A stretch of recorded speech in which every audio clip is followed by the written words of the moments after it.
Welcome back. In this video, we're going to learn what the assessment tools have to offer us. So we're going to go to our Unit 1 folder that we created, and we're going to add an assessment. There's two different options here. This one is limited in the type of tools that it has to offer for assessment. So I like it best for quizzes or maybe a short test or something. This one has about 50 to 75% more options for assessments. But let's first take a look at this one. So we're going to add this quiz here. It's going to be due today. You can set a time if you'd like. You can do it ungraded or whatever category you've created for it. So let's do a quiz. And again, if you have a rubric, you can add it here to set it up. Or if you just want it numerical, you can just leave it on the default. I'm going to create it.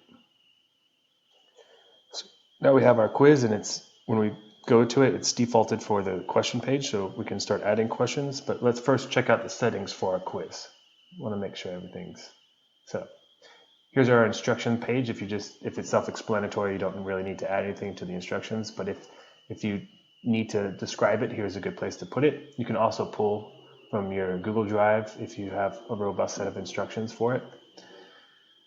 And so right now it's disabled. So even though they can see it, the student can see the quiz in their folder, they can't actually click on it because you have it disabled. You have to enable it. You can enable it now, so now they can start it, or you can enable it until a certain time, or you can have it enabled from this time to that time. So they only have a window in order to take the quiz. So a lot of options there. You can set time limits. You can have amount of attempts. You can have unlimited amount of attempts, or they get 3 times to take it. And we'll do their average score for each time. Or if you just want their best score, you could do their highest score.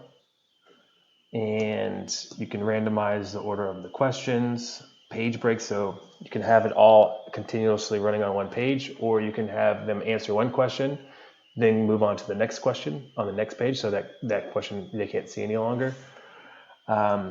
You can put question review, so at the end of their quiz, they can go back and review their entire quiz or the test.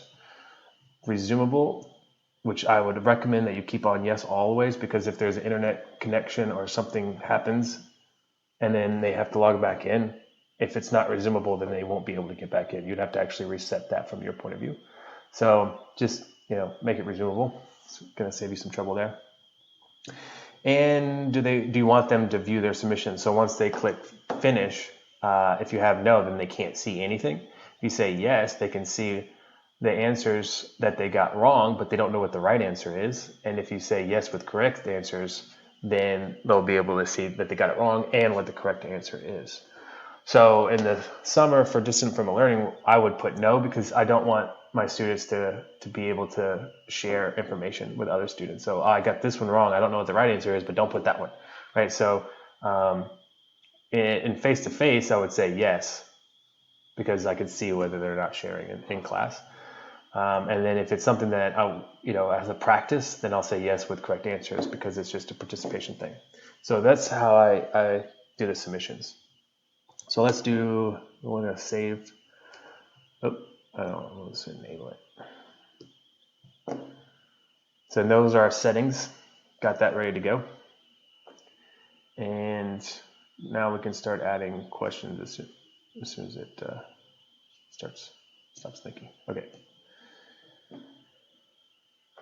All right, so our questions, we have true or false, multiple choice, ordering, short answer, essay, fill in the blank, and matching. So that's the limit that we have for this assessment tool.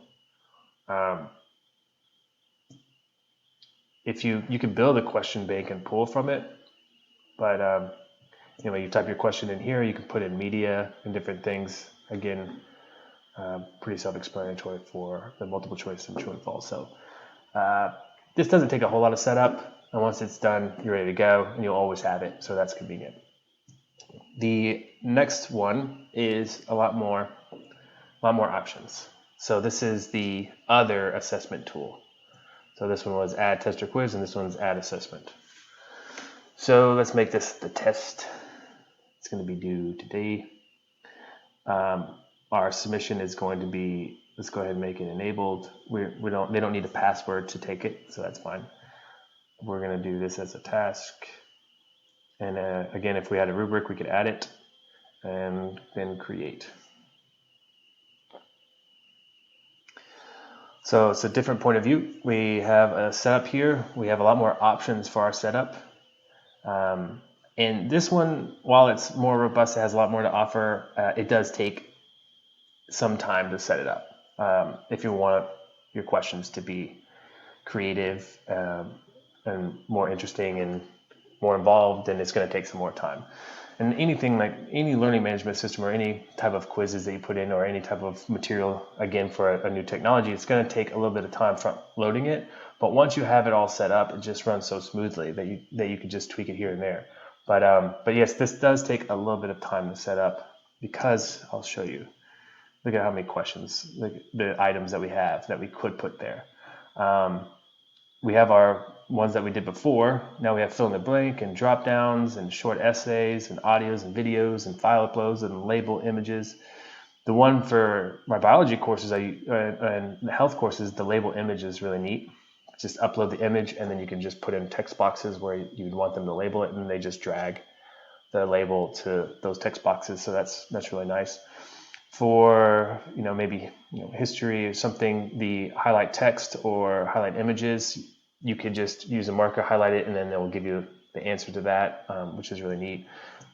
There's, for the math options, there's the number lines, and which is pretty neat here. So you can put in different scales. Then there's a chart one, which is also very neat.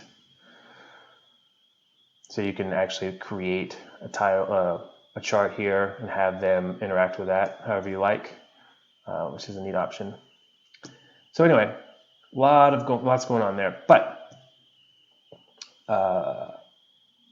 what I like about this is the live progress. So you can actually see them taking it and what question they're on, and filling it out in real time.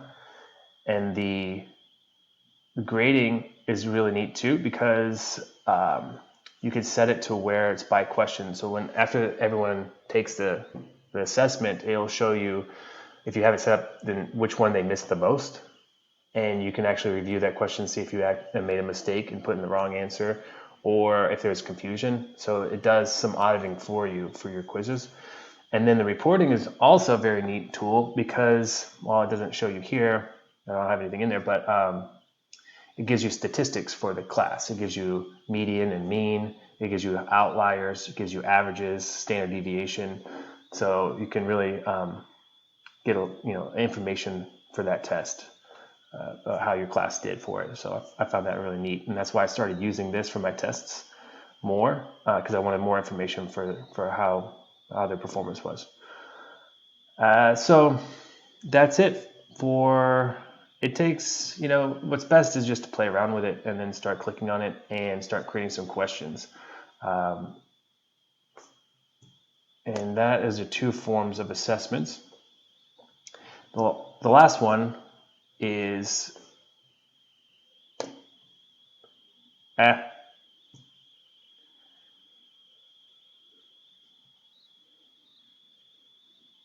I will show you this one from a student point of view in the next video. So I think it's good enough now. So we got our assessments down. Thank you.